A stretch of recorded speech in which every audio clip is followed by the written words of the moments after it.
Sir! Eto na ang sukli nyo. Bali, ang layo pa ho ng pinanggal... Sa'yo na, bata.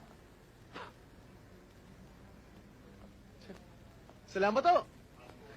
Ay, oo. Diyan. Doon. Malayo pa.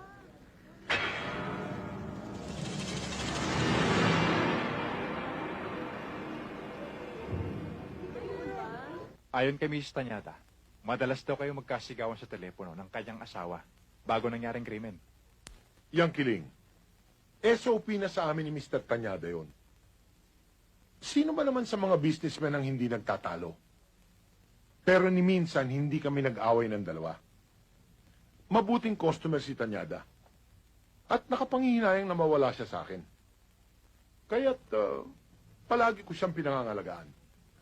Coffee, Sargento?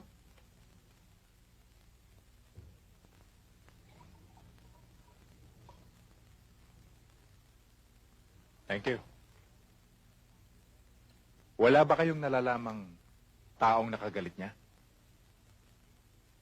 Ang ibig ko sabihin wala ba siyang naikwento sa inyo bago siya napatay? Puro negosyo lang ang pinag-uusapan namin, Sargento.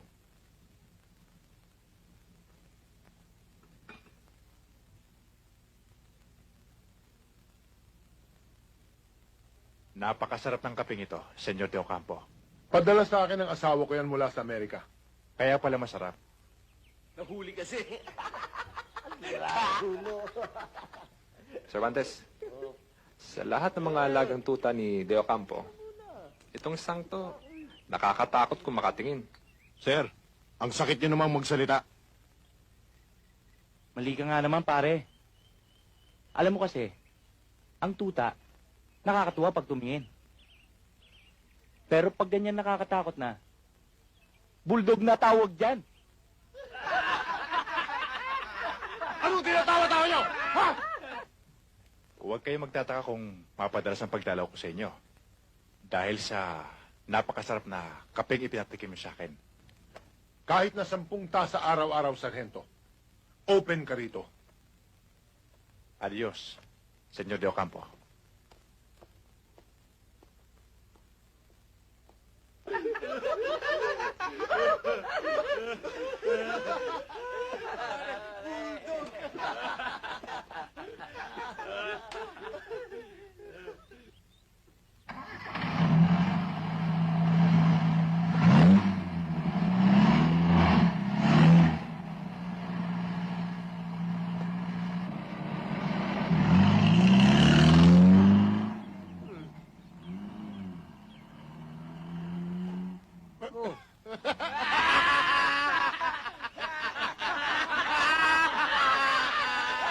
Boy, ikaw na rin nagsabi.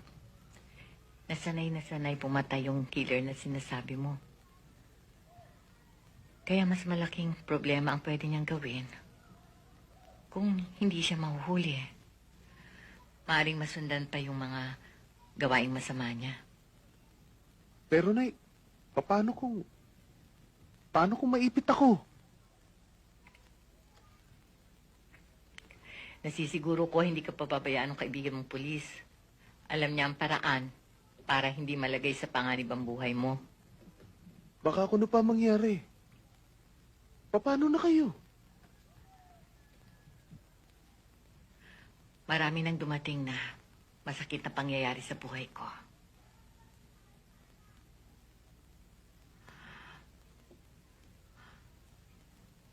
Kaya ko nang tanggapin ang mga darating pa kung sakali.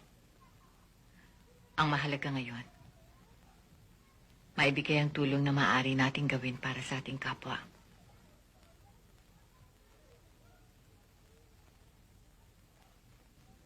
Alam mo, Boy, sa mga ganitong pagkakataon lang nagkakaroon ng halaga ang isang mahirap na katulad natin. Huwag mong sayangin. Yung salamin ho niya madilim eh. Kaya hindi ko masyado nakita yung mata.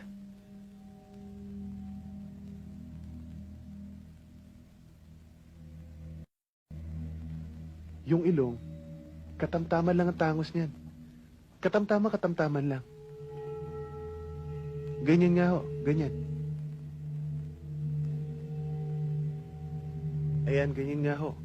Tapos yung bigote niya hindi ho makapal, manipis lang. Ayan. Ayan ho. Yung buhok ko, pakiayos lang ho yung buhok. Gawa na yung buhok niya. Medyo kulot eh. Na mahaba. May kahabaan na nakapusod. Nakatali ho, nakaayos eh. Ayan, ganyan nga ho. Ayan, yan. Mismo. Yan na yan. O, tignan mo. Yun. Medyo nahawig na yan, sir. Pwede na. Ayan, tingnan niyo.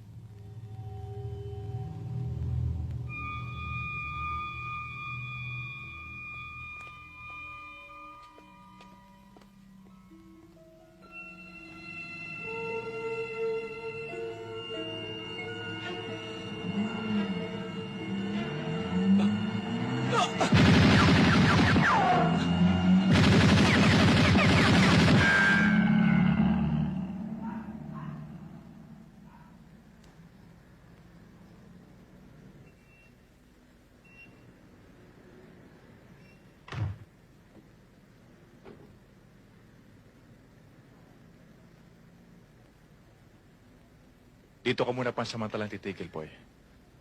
Hanggang hindi ko pa natatapos ang kaso ni Mr. Tanyada. Nasisiguro kung may kinalaman sa kaso ni Mr. Tanyada, yun nangyari kay Boy.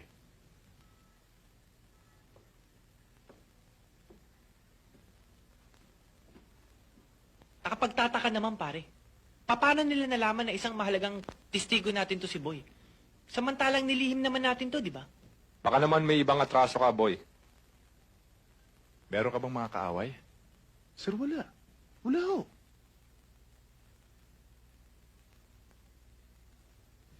Sir, kung talagang may kaugnayan sa Tanyada case yung nangyari sa akin,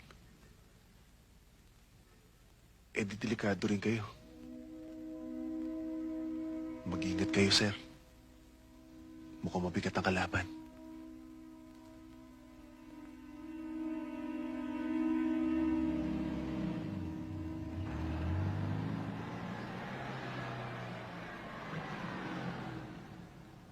Kaya anak, lagi mong pagbubutihin ang pag-aaral mo. Para lagi kitang maipapasyal, ha? Oo, mana yata sa akin niya, matalino.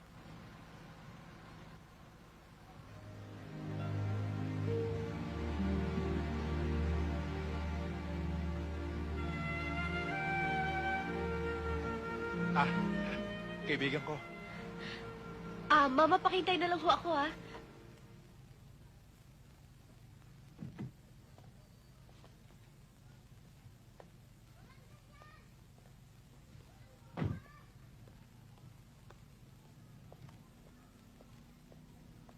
Reporting for duty, sir. Oh, kailan ka pa dumating? Kaninang umaga lang. Biglaan kasi pag-uwi ko, eh. Ganun ba? Siya yung kagagaling lang sa Amerika, yung field reporter na kinukwento ko sa'yo. Si Mitch Moran. Hi. Asawa ko si Ning. Hello. Nice meeting you. Eh, di ko pala yung sumulat ng article sa People's Journal, yung naging TOPP awardee si Alex. Ako nga ho. Alam nyo kasi, malaki na itulong ni Sir sa akin noon. Kaya naman hindi ko nakalimutan magdala ng pasalubong. Eto nga pala. Salamat, ha? Sige ho, sir. Marami pa ho akong pupuntahan, eh. Sige.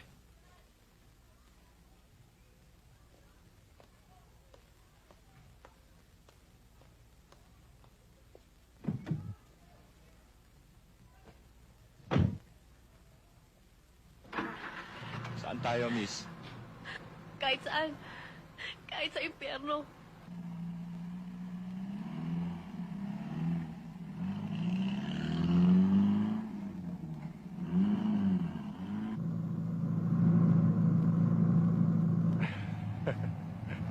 Daddy, totoo po bang marami daw pong chong dun sa Manila Zoo? Oo, anak. Oo, marami ka mag-anak doon ng daddy mo.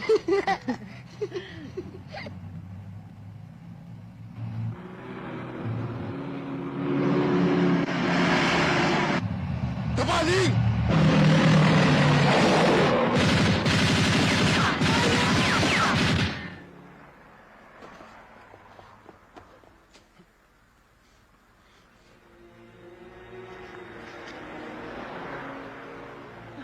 daddy mo. Wala na, anak. Wala na. Neng, mabuti pa, wag na muna kayo lumuwas ng Manila. Ako na lang uuwi ng Pangasinan. Ikaw naman kasi, Alex, eh. Bakit ba ang hilig-hilig mo sa trabaho nasa hukay ang isang paa mo?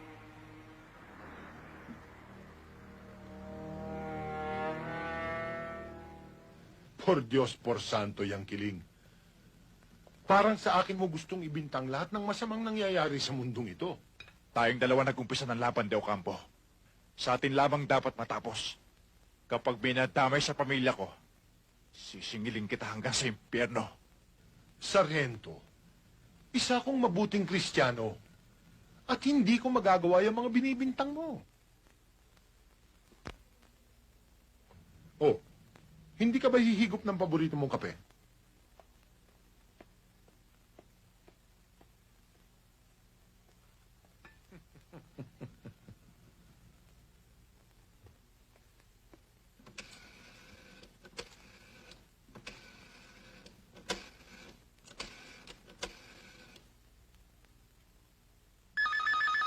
Hello? Hello? Pwede kay Mitch? Sino sila? Pakisabi si Alex. Ah, Alex? Wala ho siya dito. Nasaan kaya? Nag-out of town ho siya. Kailan kaya babalik? Hindi ko alam eh. Ganun ba? O sige. Salamat na lang.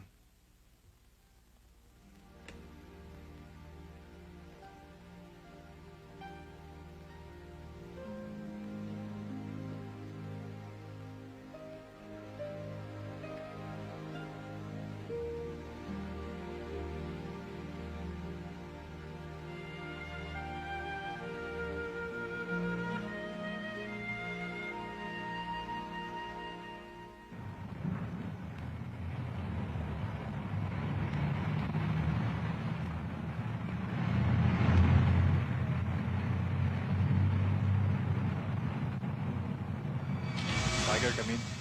This is Tiger. Come in, Panther.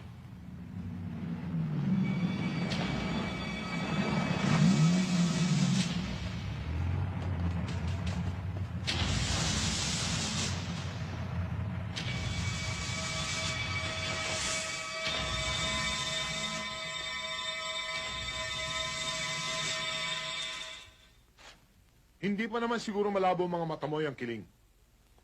Maliwanag na hindi pangalan ko ang nakasulat sa bill of lading na ito. At iba pa ang address. Hindi ko malaman kung bakit nagkaksaya ka pa ng panahon para magpunta rito. Walang ganyang numero sa nasabing lugar. At wala rin ganyang pangalan. Kaya ako nagpunta rito sa inyo, De Ocampo. Dahil nagmamalasakit lang ako sa inyo. Baka ako, clerical error yung nangyari. At talagang sa inyo yung mga kargamento. Sayang din naman ngayon. Di ba, Cervantes? Aba, tama ka, Sargento. Milyon ang halaga ng mga chop-chop ng makina ng mga coaching yun. Kung wala na tayong pag-uusapan, pwede na kayong umalis ng kiling. Hindi niyo ba ako paihigupin ng paborito kong kape, Senyor De Ocampo? Bakasyon ng maid ko at walang magtitimpla. Adios, Sargento. Adios, Senyor De Ocampo.